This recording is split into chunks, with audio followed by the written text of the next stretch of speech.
ప్రభు నామమున అందరికీ శుభోదయం. ఈరోజు దేవుని వాగ్దానము ఏమనగా, తిమోతికి రాసిన మొదటి పత్రిక 4వ అధ్యాయము 4-5 వచనములు.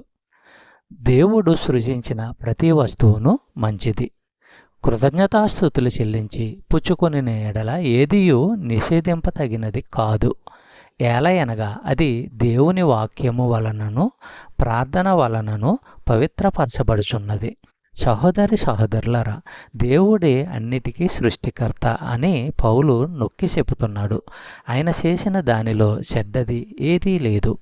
ఆయన ఏర్పాటు చేసిన నియమాల్లో వివాహము లాంటిది ఏదీ కూడా పవిత్రతకు ఆధ్యాత్మికతకు వ్యతిరేకము కాదు.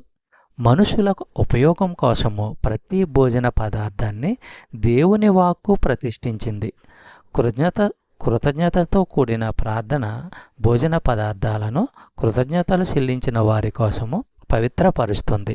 చెప్పబడిన వాగ్దానము దేవుడు దీవించి ఆశీర్వదించునుగాక. ఆమేన్.